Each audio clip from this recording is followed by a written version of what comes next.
So, let me ground this conversation in the why I chose to teach and to join TFA, and to tell you a little bit about myself and my core member experience. Um, as you know, my name is Ryan Odom, and I really enjoyed my time in the core.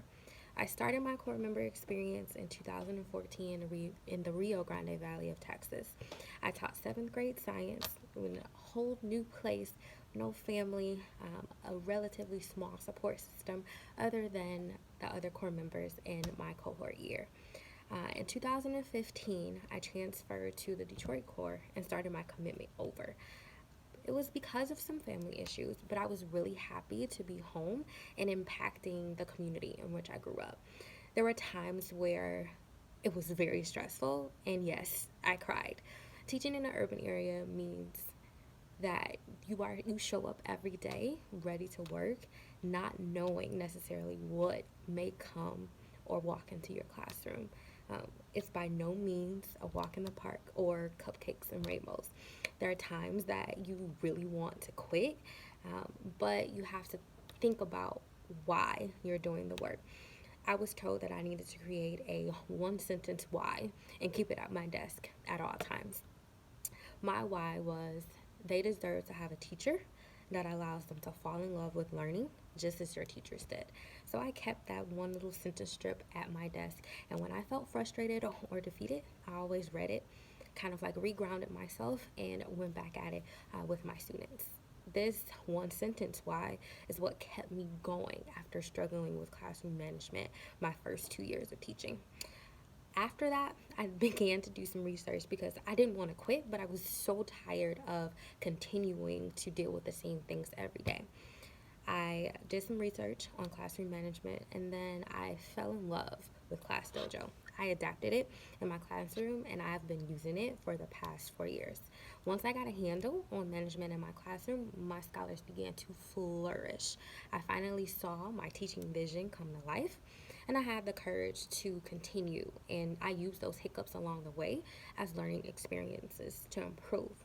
And so, when teaching, you have to create academic goals with your students. And we created a lot of academic goals together, especially around reading and math, which are the two core subjects that we really needed our scholars to grow in at my school.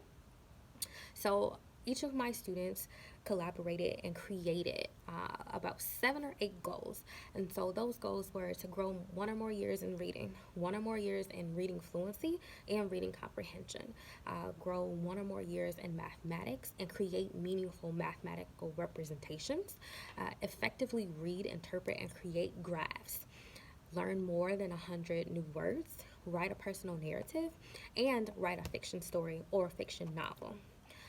Most of my students in my first 2 years and the third year of my core experience were able to achieve those goals. They grew 1 or more levels in reading. We used goal tracking sheets, created graphs, conferenced, celebrated, and we learned to love reading. A lot of my students didn't like reading because they weren't reading books that they were interested in. Scholars are more likely to read books that they are interested, definitely, in reading. We shared our progress in graphs outside our classrooms. Other classrooms started to share their graphs as well, which motivated my students to work even harder on their fluency. We conferenced and made NWEA goals, and the NWEA test is an adaptive test that allows teachers to use learning continuum data to guide small group instruction, and we use the data to make guiding reading groups and comprehension groups. Over 80% of my students met their growth goal for NWEA in math in the winter, and that test was taken in December before we went on break. And I hadn't reviewed my data. I sent it to my MTLD, my manager of teacher leadership development, or my instructional coach, and she pointed that out to me in our monthly meetings. We celebrated so hard because all of the things that I had put in place in my classroom allowed them to meet their growth goals before the end of the year.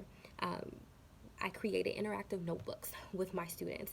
I wrote grants for math fluency programs called Reflex Math that allowed my students to track and play games and get better with their math fluency. I also used other interactive things such as Kahoot quizzes that foster a high student engagement because they immediately gave them feedback, and helped me with checks for understanding and reteaching. So I hope that knowing these things and how successful I was in my classroom gives you some confidence in order to apply and consider Teach for America as a career path for you.